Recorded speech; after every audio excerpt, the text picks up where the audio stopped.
차가운 빗방울이 얼굴을 적시는 가운데 박진태는 경기도 화성의 한적한 산자락에서 무릎을 꿇고 있었습니다. 주변은 온통 잡초만 무성했고 관리되지 않은 묘지는 을씨년스럽기만 했죠. 진태의 눈앞에 있는 것은 검은 대리석으로 만들어진 묘비 하나뿐이었습니다. 건설회사를 운영하던 아버지 박상민 회장이 남긴 유일한 유산이었습니다.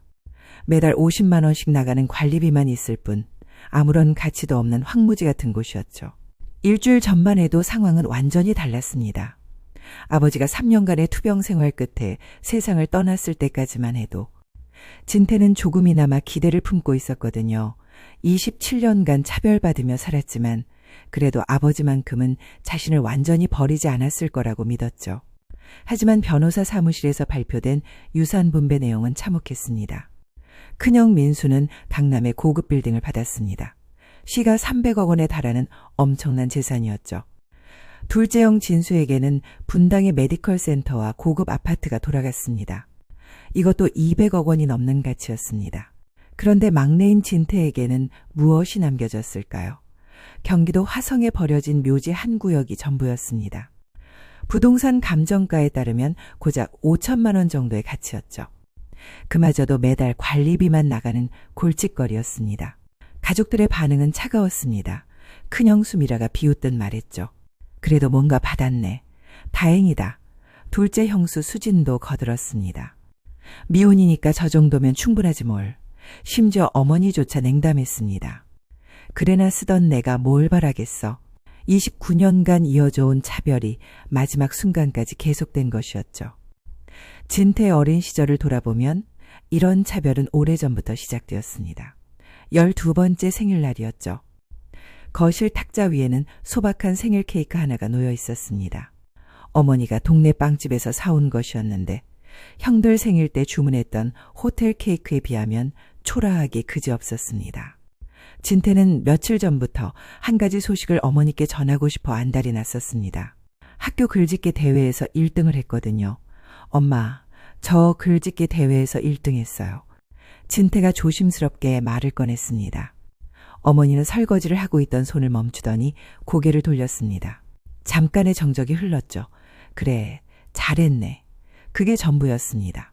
어머니는 다시 설거지에 집중했고 더 이상의 반응은 없었습니다. 진태는 가방에서 상장을 꺼내 어머니께 보여드렸지만 어머니는 대충 훑어보기만 했죠.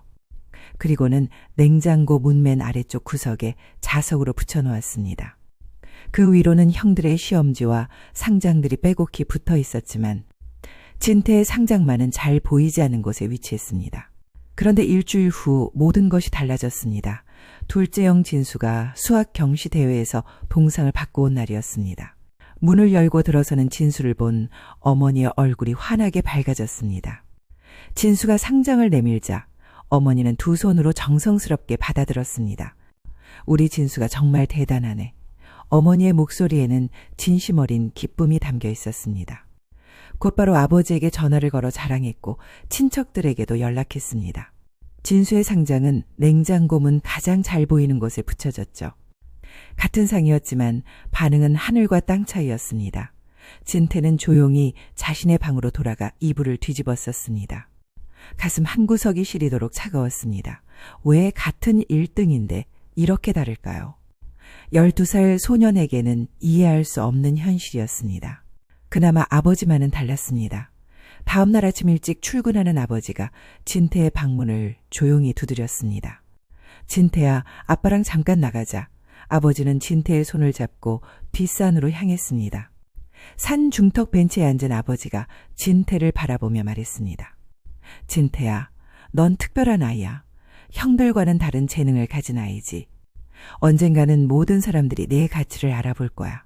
하지만 왜 특별한지, 왜 다른지에 대한 구체적인 설명은 없었습니다. 그저 진태에게는 아버지만이 자신을 이해해 준다는 사실이 위안이었습니다. 시간이 흘러 진태가 27세가 되었을 때까지도 상황은 크게 달라지지 않았습니다. 대학을 졸업하고 프리랜서 작가로 활동하고 있었지만 가족들의 시선은 여전히 차가웠습니다. 형들은 각각 대기업 임원과 성형외과 의사가 되어 성공 가도를 달리고 있었고 그들의 아내들도 모두 전문직이었습니다. 반면 진태는 여전히 불안정한 수입의 프리랜서였습니다. 가족 모임에서 진태의 자리는 항상 구석진 곳이었고 대화에서도 자연스럽게 소외되었습니다. 그런 진태에게 청천벽력 같은 소식이 전해졌습니다. 아버지가 갑작스럽게 세상을 떠난 것이었습니다. 그날은 평범한 화요일 오후였습니다. 진태가 카페에서 원고 작업을 하고 있을 때 큰형 민수에게서 다급한 전화가 걸려왔습니다. 진태야, 지금 당장 병원으로 와. 아버지가 목소리가 떨리고 있었습니다. 진태는 노트북을 챙길 겨를도 없이 뛰쳐나갔습니다. 병원에 도착했을 때는 이미 늦었습니다. 아버지는 의식을 잃으신 채 중환자실에 누워 계셨습니다. 3일 후 아버지는 끝내 눈을 뜨지 못했습니다. 특히 진태에게는 유일한 버팀목을 잃은 절망이었습니다. 장례를 마치고 일주일 후 유산 분배를 위해 변호사 사무실에 모였습니다. 강남의 한 법무법인 회의실이었습니다. 차가운 대리석 탁자를 둘러싸고 앉은 가족들의 표정은 긴장되어 있었습니다. 변호사가 두툼한 유언장을 꺼내들었습니다. 진태는 마지막 희망을 품고 있었습니다. 아버지만큼은 자신을 공평하게 대해 주실 거라고 믿었으니까요. 먼저 장남 박민수 씨에게는 강남구 대치동 소재 상업용 빌딩 전체를 상속합니다. 변호사의 목소리가 회의실에 울려 퍼졌습니다. 시가 300억 원에 달하는 엄청난 재산이었습니다. 둘째 아들 박진수 씨에게는 분당구 소재 메디컬 센터 건물과 인근 아파트 3채를 상속합니다. 이것도 200억 원이 넘는 가치였습니다. 이제 진태의 차례였습니다. 진태는 숨을 죽이고 변호사의 다음 말을 기다렸습니다. 설마 아버지가 자신만 소외시키지는 않았을 거라고 믿었습니다. 막내 아들 박진태 씨에게는 변호사가 잠시 멈칫했습니다. 마치 이상한 내용을 읽어야 하는 것처럼 표정이 어색했습니다. 경기도 화성시 소재 가족묘지 구역을 상속합니다. 순간 회의실이 조용해졌습니다. 진태의 머릿속이 하얘졌습니다. 묘지, 그게 전부라는 말인가요? 그게 전부인가요? 진태가 떨리는 목소리로 물었습니다. 네, 유언장에는 이것이 전부입니다. 해당 토지의 감정가는 약 5천만 원 정도이며 매월 관리비 50만 원이 발생합니다. 그 순간 진태의 세상이 무너져 내렸습니다. 형들이 수백억 원씩 받는 동안 자신에게는 관리비만 나가는 묘지 한 구역이 전부였습니다. 27년간 이어져 온 모든 차별이 이 순간에 집약된 것 같았습니다. 큰형수 미라가 작은 목소리로 중얼거렸습니다. 그래도 뭔가 받았네. 그 말이 진태의 가슴을 더욱 아프게 했습니다. 49제가 무사히 끝나고 진태는 결심했습니다. 아버지가 남겨주신 유일한 유산을 관리하겠다고 말입니다. 그것이 아버지에 대한 마지막 도리라고 생각했습니다. 화성으로 가는 길은 멀고 적막했습니다. 진태는 낡은 소나타를 몰고 고속도로를 달렸습니다. 차창 밖으로 스쳐 지나가는 풍경들이 흐릿했죠. 아니, 정확히는 진태의 시야가 눈물로 흐려져 있었습니다. 1시간 반을 달린 끝에 진태는 화성시 외곽의 한적한 산자락에 도착했습니다. 내비게이션이 안내하는 길을 따라 좁은 산길로 접어들었습니다. 차 한 대가 겨우 지나갈 수 있는 비포장도로였죠. 양쪽으로는 잡초가 무성하게 자라 있었고 간간히 무너져가는 석축들이 보였습니다. 10분 정도 더 올라가니 작은 간판이 나타났습니다. 청송 가족묘지라고 적혀 있었는데 페인트가 벗겨져 글씨가 잘 보이지 않았습니다. 이곳이 자신에게 남겨진 유일한 유산이었습니다. 차에서 내린 진태는 주위를 둘러봤습니다. 생각보다 넓은 부지였습니다. 대략 3,000평 정도 되어 보였는데 대부분이 잡초로 뒤덮여 있었습니다. 여기저기 낡은 묘비들이 듬성듬성 서 있었지만 관리가 제대로 되지 않아 쓸쓸해 보였습니다. 가장 안쪽에 위치한 곳에 할아버지의 묘가 있었습니다. 다른 묘비들과는 달리 검은 대리석으로 만들어진 것이 눈에 띄었습니다. 크기도 상당했죠. 폭이 2m, 높이가 1.5m 정도 되는 커다란 묘비였습니다. 진태는 묘비 앞에 무릎을 꿇고 앉았습니다. 할아버지의 이름이 금색 글씨로 새겨져 있었습니다. 그 아래에는 생년월일과 간단한 추도문이 적혀 있었죠. 아버지, 진태의 목소리가 떨렸습니다. 그간 쌓인 서러움이 한꺼번에 밀려왔습니다. 왜 저에게만 이런... 진태는 흐느꼈습니다. 주변에는 아무도 없었기에 마음껏 울 수 있었습니다. 그동안 참아왔던 모든 감정이 터져나왔습니다. 한참을 울고 난 후 진태는 묘비를 자세히 살펴봤습니다. 검은 대리석 표면이 매끄럽고 광택이 있었습니다. 분명 값비싼 재료로 만든 것 같았는데 왜 이런 외진 곳에 이렇게 큰 묘비를 세웠을까요? 그때 멀리서 엔진 소리가 들렸습니다. 오토바이 한 대가 산길을 올라오고 있었습니다. 60대로 보이는 남자가 오토바이에서 내렸습니다. 작업복을 입고 있는 것으로 봐서 이 일대를 관리하는 사람인 것 같았습니다. 실례지만 혹시 박상민 회장님 아드님이세요? 남자가 다가와서 정중하게 인사했습니다. 진태가 고개를 끄덕이자 남자의 표정이 밝아졌습니다. 아, 드디어 오셨군요. 저는 이 묘지를 관리하는 김만수라고 합니다. 아버님께서 돌아가시기 전에 막내 아드님이 오시면 잘 안내해드리라고 부탁하셨거든요. 진태는 놀랐습니다. 아버지가 미리 자신이 올 것을 예상하고 있었다는 말인가요? 김만수 씨는 주머니에서 열쇠 뭉치를 꺼냈습니다. 아버님께서 이걸 전해드리라고 하셨습니다. 묘지 입구에 있는 관리사무소 열쇠예요. 김만수 씨가 진태를 안내한 곳은 입구 근처의 작은 컨테이너 건물이었습니다. 외부에서 보기에는 그냥 창고 같아 보였는데 내부는 깔끔하게 정리되어 있었습니다. 책상과 의자 그리고 파일 캐비닛이 놓여 있었죠. 아버님께서 이 묘지를 인수하신 지가 벌써 20년이 되었습니다. 처음에는 관리 상태가 정말 엉망이었는데 조금씩 정비하셨어요. 김만수 씨의 설명이었습니다. 진태는 더욱 궁금해졌습니다. 아버지가 20년 전부터 이곳을 관리하고 있었다는 말인가요? 네, 3년 전까지 관리하셨어요.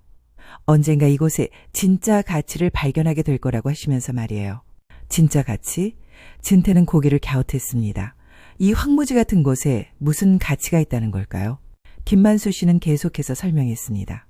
아버지가 매달 관리비 50만 원씩을 꼬박꼬박 보내왔다는 것.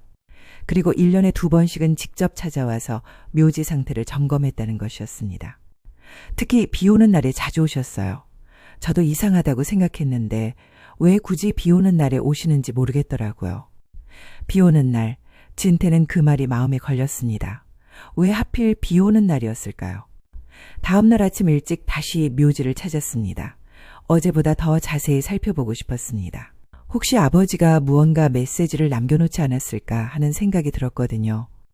점심시간 즈음 하늘이 흐려지기 시작했습니다.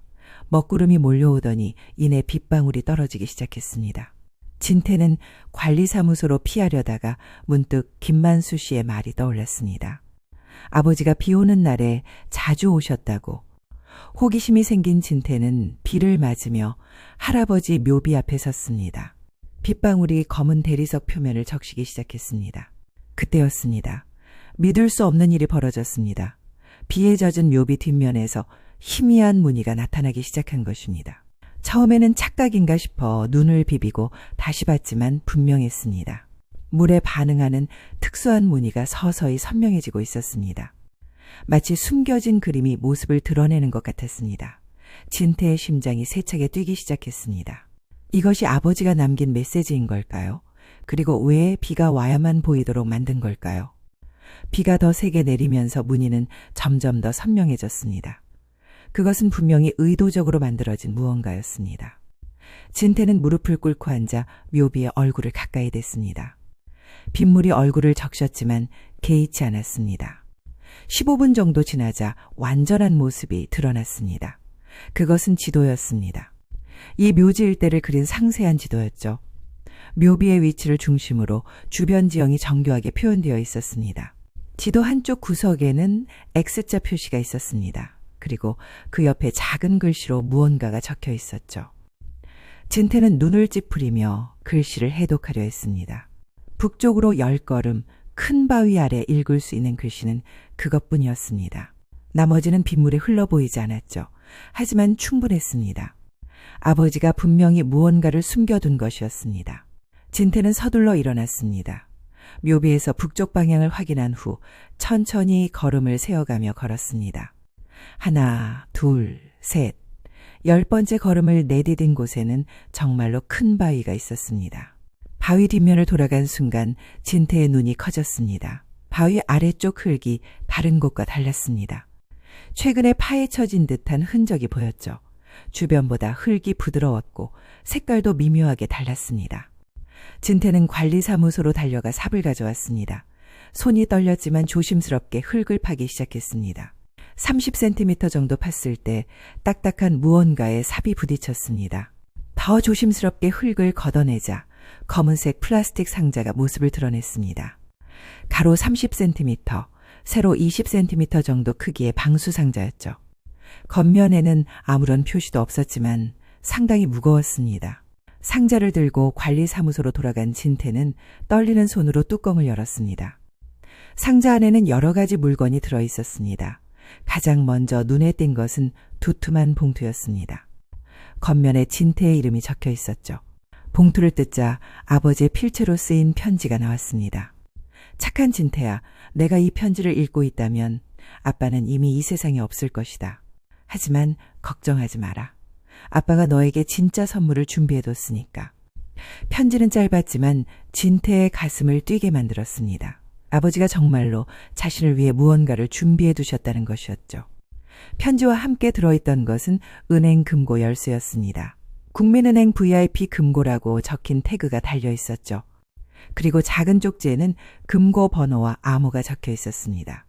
암호는 누나미 안내였습니다. 진태는 고개를 갸웃했습니다. 누나, 아버지에게 누나가 있었나요? 진태가 알기로는 아버지는 외동아들이었는데요. 하지만 지금은 그런 것보다 금고 안에 무엇이 들어있는지가 더 궁금했습니다. 다음 날 아침 일찍 진태는 서울로 올라왔습니다. 국민은행 VIP 센터는 강남구 대치동에 있었습니다. 은행 직원이 진태를 안내해 지하 금고실로 내려갔습니다. 차가운 공기가 감도는 금고실에는 수백 개의 금고가 벽면을 가득 메우고 있었습니다. 진태가 가진 금고의 번호는 1247번이었습니다. 금고를 여는 순간 진태는 숨이 막혔습니다. 금고 안에는 상상도 못한 것들이 들어있었거든요. 먼저 눈에 띈 것은 현금 다발들이었습니다. 대충 세어봐도 수십억 원은 될 것 같았습니다. 하지만 그보다 더 놀라운 것은 따로 있었습니다. 부동산 권리 증서들이었습니다. 화성 일대의 땅 권리 증서가 무려 20여 장이나 있었습니다. 묘지 주변 1만 평에 달하는 넓은 부지의 소유권이 모두 아버지 명의로 되어 있었던 것입니다. 진태는 떨리는 손으로 권리 증서를 하나하나 확인했습니다. 지적도와 대조해 보니 묘지를 중심으로 한 거대한 부지였습니다. 현재 시세로 계산하면 최소 400억 원은 좋게 될 것 같았습니다. 현금과 부동산을 합치면 총 500억 원. 아니 어쩌면 그보다 더 클지도 모르는 천문학적인 금액이었습니다. 금고 안에는 또 다른 편지도 있었습니다. 이번에는 더 자세한 내용이 적혀 있었죠. 진태야, 놀랐지? 아빠가 20년간 조금씩 모아둔 것들이야. 이 모든 것이 이제 내 것이다. 하지만 아직 전부가 아니야. 진짜 이유는 따로 있단다. 언젠가 내가 모든 진실을 알게 될 때까지 이 비밀을 잘 간직해라. 진짜요? 진태는 혼란스러웠습니다. 500억 원도 충분히 놀라운데 더 큰 비밀이 있다는 건가요? 편지 마지막에는 중요한 당부가 적혀 있었습니다. 아직은 가족들에게 말하지 마라. 때가 되면 내가 알게 될 것이다. 그때까지는 비밀로 하더라. 진태는 편지를 다시 읽고 또 읽었습니다. 아버지가 왜 이런 거대한 비밀을 자신에게만 남겨두었는지 알 수 없었습니다. 그리고 왜 가족들에게는 비밀로 하라고 했는지도 의문이었죠. 하지만 한 가지는 확실했습니다.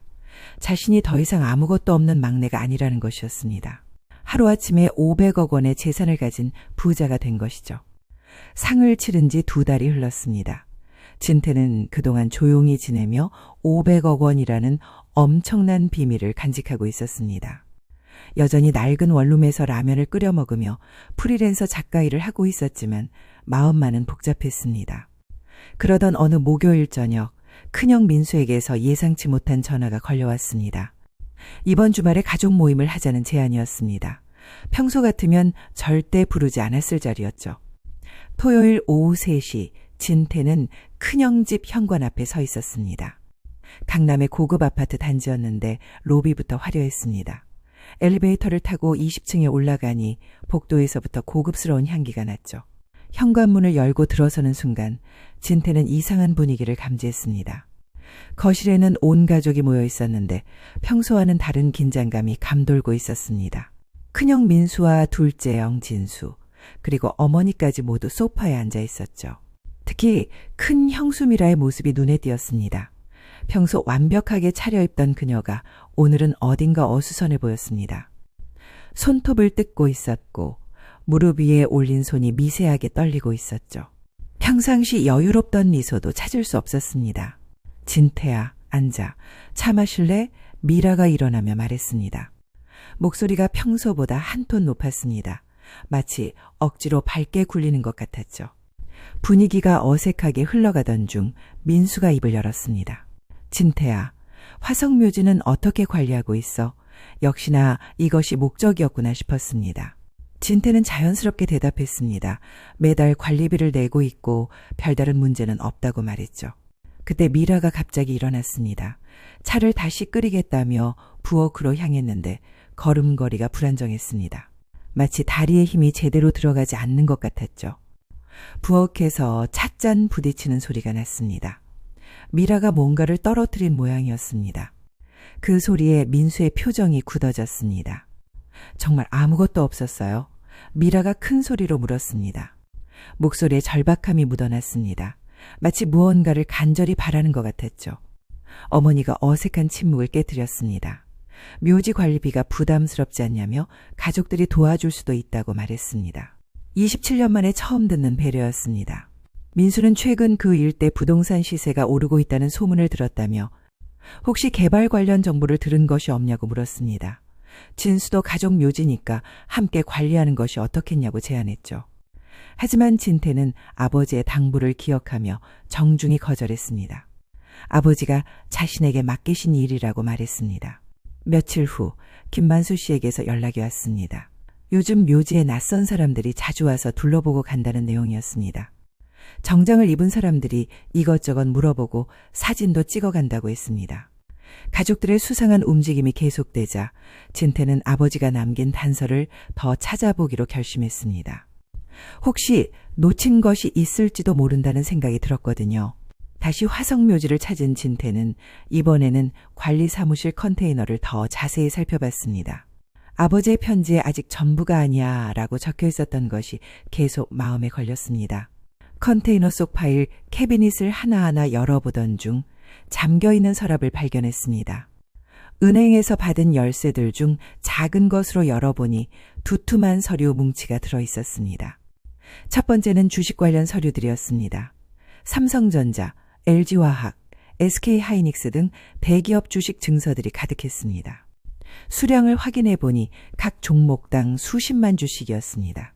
대충 계산해봐도 주식 가치만 200억 원은 좋게 될 것 같았습니다. 부동산과 현금, 거기에 주식까지 합치면 총 700억 원이 넘는 엄청난 재산이었습니다. 진태는 손이 떨려서 제대로 서류를 들 수도 없었습니다. 하지만 더 중요한 것은 따로 있었습니다. 서류 맨 아래에는 아버지의 긴 편지가 들어있었거든요. 이번 편지는 이전과는 완전히 달랐습니다. 훨씬 길고 자세한 내용이 담겨 있었습니다. 진태야, 이제 모든 것을 말해줄 때가 온 것 같구나. 편지는 그렇게 시작되었습니다. 진태는 떨리는 손으로 편지를 펼쳤습니다. 내가 읽고 있을 이 편지에는 우리 가족의 가장 큰 비밀이 담겨 있다. 27년간 숨겨왔던 진실 말이야. 진태의 심장이 빠르게 뛰기 시작했습니다. 무언가 중대한 내용이 나올 것 같은 예감이 들었거든요. 진태야, 넌 내 친아들이 아니다. 그 순간 진태의 머릿속이 하얘졌습니다. 편지를 든 손이 덜덜 떨렸습니다. 무슨 뜻인지 이해할 수 없었습니다. 너는 내 누나의 아들이다. 즉, 내 조카지. 편지는 계속되었습니다. 진태는 숨을 제대로 쉴 수 없었습니다. 27년간 자신이 알고 있던 모든 것이 무너져 내리는 기분이었습니다. 편지에는 20년 전에 일어난 일이 자세히 적혀 있었습니다. 아버지에게는 1살 위인 누나가 있었습니다. 가족 중 누구보다 총명했던 누나는 공부를 오래 했고 박사 과정을 마친 후 같은 학교 선배와 결혼했습니다. 누나는 결혼 8년 만에 귀한 아들을 낳았습니다. 바로 진태였습니다. 온 가족이 기뻐했고 특히 누나 부부는 인생에서 가장 소중한 보물을 얻었습니다. 그런데 진태가 도를 막 넘긴 어느 일요일 오후 끔찍한 일이 벌어졌습니다. 누나 가족이 나들이를 가던 중 고속도로에서 대형 교통사고를 당한 것입니다. 트럭과의 정면 충돌이었습니다. 누나와 매형은 그 자리에서 숨졌습니다. 하지만 기적적으로 뒷좌석 카시트에 앉아있던 진태만은 큰 부상 없이 살아남았습니다. 갑작스럽게 고아가 된 진태를 누가 키울 것인가가 문제였습니다. 매형은 외동이었고 우리 쪽 친척들은 경제적 부담을 이유로 모두 거부했습니다. 결국 아버지가 나섰습니다. 경제적으로 여유롭지 않았지만 조카를 그냥 둘 수는 없었거든요. 어머니는 처음에 반대했습니다. 갓 결혼한 신혼부부가 남의 아이까지 키우기에는 부담이 너무 컸으니까요. 하지만 아버지는 고집했습니다. 그리고 진태를 자신의 호적에 올렸습니다. 법적으로는 친아들이 된 것이죠. 그때 누나 부부가 남긴 재산과 거액의 생명보험금이 함께 넘어왔다. 총 10억 원이었어. 나는 그 돈으로 사업을 시작했고 지금의 성공을 이룰 수 있었단다. 편지를 읽는 진태의 눈에서 눈물이 떨어졌습니다. 20년간 품어왔던 모든 의문이 순식간에 풀렸습니다. 어머니가 왜 자신만 차갑게 대했는지, 형들이 왜 자신을 동생으로 인정하지 않았는지, 아버지가 왜 자신에게만 특별한 관심을 보였는지 이제야 이해가 되었습니다. 20년간 나는 죄책감에 시달렸다. 누나 부부의 돈으로 성공했으면서도 제대로 보답하지 못했다는 생각 때문이었어. 그래서 결심했단다. 언젠가 모든 것을 너에게 돌려주겠다고. 편지는 계속되었습니다. 이 돈은 모두 누나 부부의 10억 원을 불린 것이다. 내가 번 돈은 이미 형들에게 나눠줬고 진짜 누나 몫은 따로 모아뒀단다. 이제 그 돈이 본래 주인에게 돌아가는 거야. 진태는 편지를 읽으며 복잡한 감정에 빠졌습니다.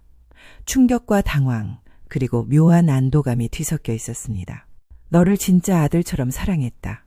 하지만 항상 미안했어. 내가 받을 만큼 제대로 주지 못해서, 가족들이 너를 차별하는 것을 막지 못해서. 아버지의 진심이 편지에 고스란히 담겨 있었습니다. 이제 너는 자유롭다.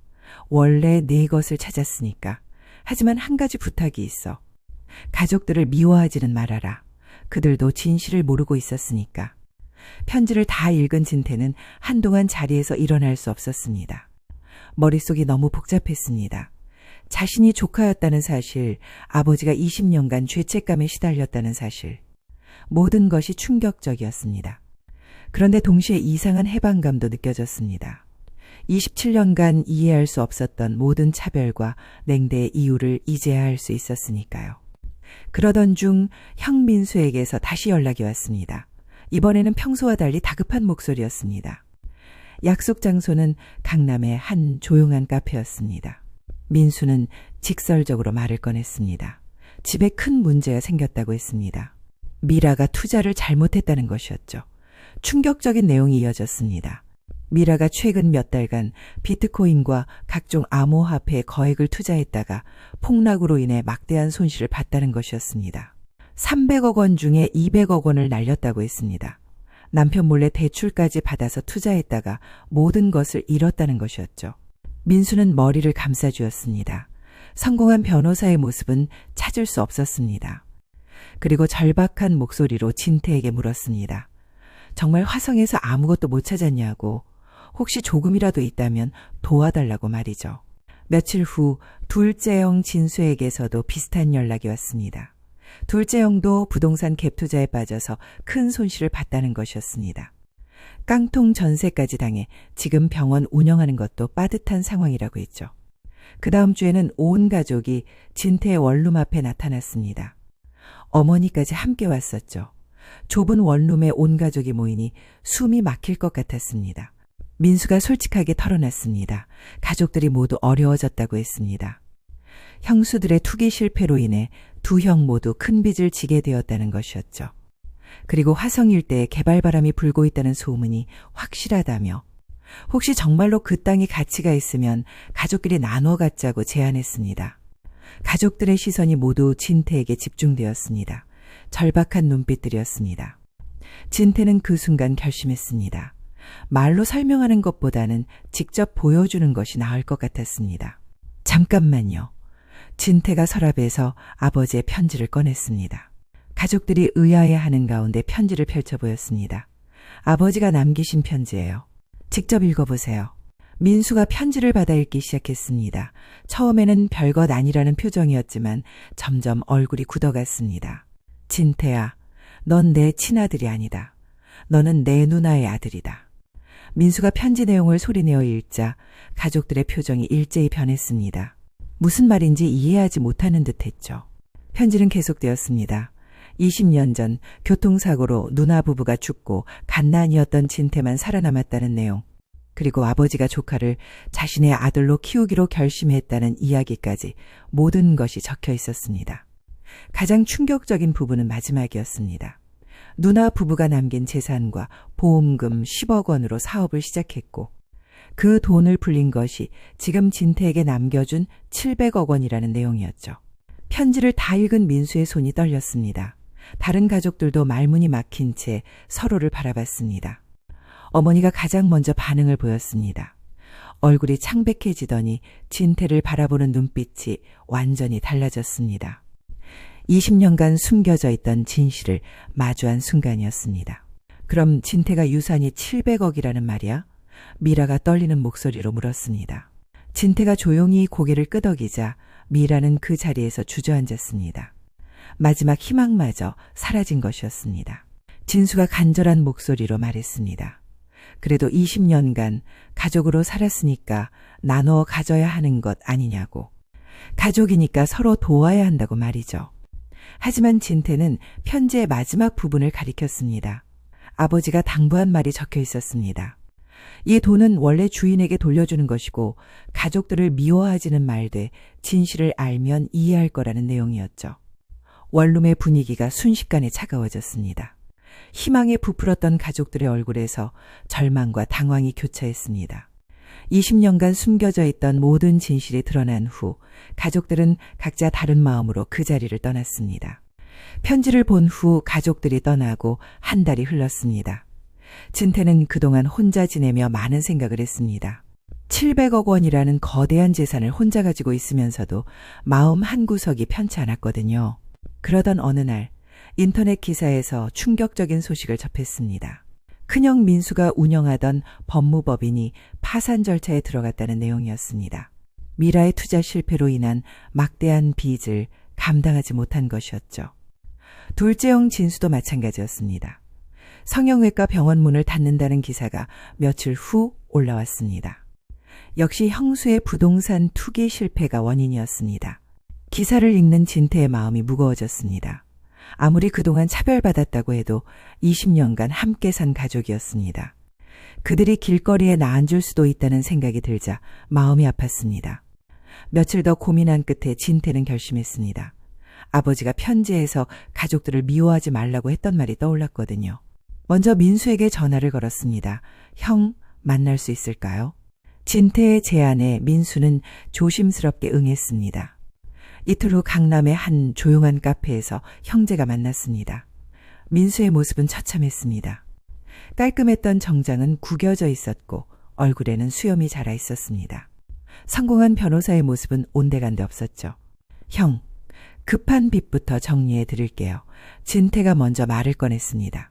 민수가 놀란 눈으로 진태를 바라봤습니다. 전부는 아니고 당장 급한 것들만요. 형수님이 받은 대출금이랑 법무법인 정리하는 데 필요한 돈 정도. 민수의 눈에서 눈물이 흘러내렸습니다. 한 달 전 원룸에서 절망했던 것과는 다른 감정이었습니다. 진태야, 고마워. 정말 고마워.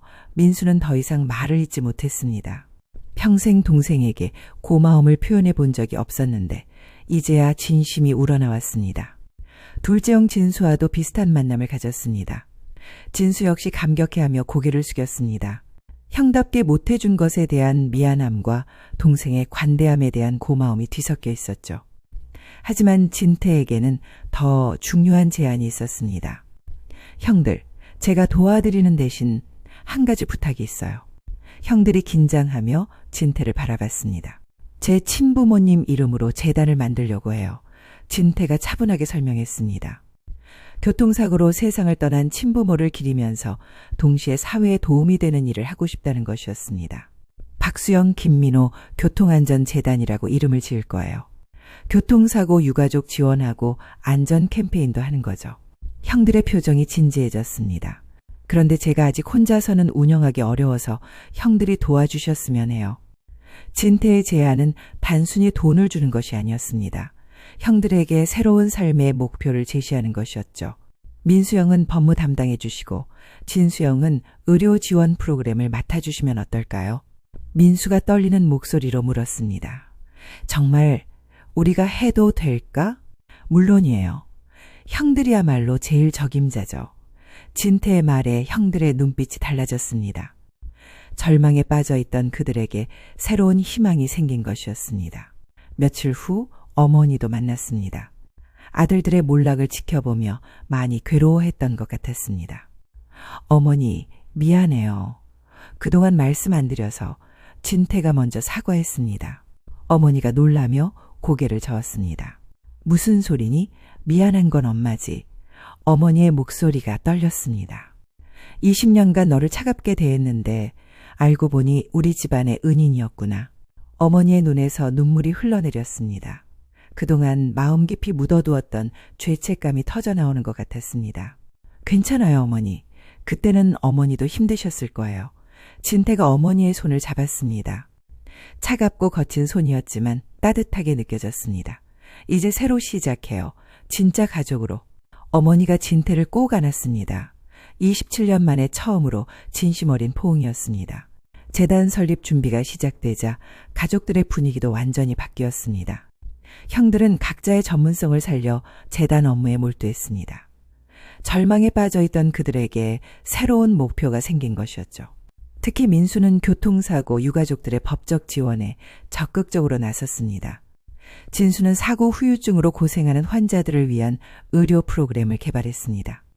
6개월 후 재단 개소식이 열렸습니다. 작지만 의미 있는 시작이었습니다. 진태는 개소식에서 친부모를 기리는 추모사를 읽었습니다. 어머니, 아버지, 비록 기억은 없지만 존경하고 사랑합니다. 이제 두 분의 이름으로 세상에 도움이 되는 일을 하겠습니다. 개소식이 끝난 후 가족들은 함께 화성묘지를 찾았습니다. 온 가족이 함께 성묘하는 것은 처음이었습니다. 묘비 앞에서 진태가 조용히 말했습니다. 저희 이제 정말 가족이 됐어요. 바람이 불어와 묘지의 나무들을 흔들었습니다. 마치 아버지와 친부모님이 함께 대답하는 것 같았습니다. 20년간 숨겨져 있던 진실이 드러난 후 박씨 가족은 비로소 진정한 가족이 되었습니다. 그리고 그 사랑은 사회로 퍼져나가 더 많은 사람들에게 희망을 주고 있었습니다. 1년 후 박수영 김민호 교통안전재단은 많은 교통사고 유가족들에게 희망을 주고 있었습니다. 큰형 민수와 둘째형 진수는 각각 법무와 의료 분야에서 재단을 이끌며 새로운 삶의 보람을 찾았습니다. 진태는 여전히 작가로 활동하며 자신의 경험을 바탕으로 한 소설을 집필하고 있었습니다. 가족들과의 관계도 완전히 달라져 매주 일요일마다 따뜻한 가족 모임을 갖고 있었죠. 무엇보다 소중한 것은 모두가 진정한 가족의 의미를 깨달았다는 것입니다.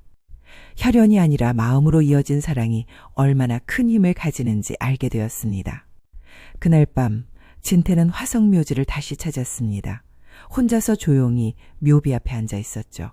검은 대리석에 빗방울이 떨어지면서 다시 한번 그 신비로운 지도가 나타났습니다. 하지만 이제는 더 이상 숨겨진 보물을 찾기 위해서가 아니었습니다. 그저 자신을 진심으로 사랑해 주었던 아버지와 기억하지 못하지만 자신을 낳아주신 친부모님께 감사의 마음을 전하고 싶었을 뿐이었습니다. 아버지, 친어머니, 친아버지, 모든 분들 덕분에 저는 진정한 가족의 의미를 알게 되었습니다. 앞으로 더 많은 사람들에게 희망을 나누어 드릴게요. 진태의 목소리가 밤 공기에 스며들었습니다. 마치 세 분의 영혼이 모두 함께 그를 지켜보고 있는 것 같았습니다. 묘지만 물려받았다고 생각했던 막내 아들이 발견한 것은 단순한 재산이 아니었습니다. 그것은 진정한 사랑의 의미였고 가족이란 무엇인지에 대한 깊은 깨달음이었습니다. 진정한 가족은 피가 아니라 사랑으로 만들어집니다. 때로는 가장 큰 시련이 가장 소중한 선물을 가져다 주기도 합니다. 진태와 그의 가족처럼 말이죠. 빗속에서 시작된 작은 발견이 한 가족의 운명을 바꾸고 나아가 수많은 사람들에게 희망을 전하는 큰 사랑으로 이어진 것입니다. 그리고 그 사랑은 지금도 계속되고 있습니다.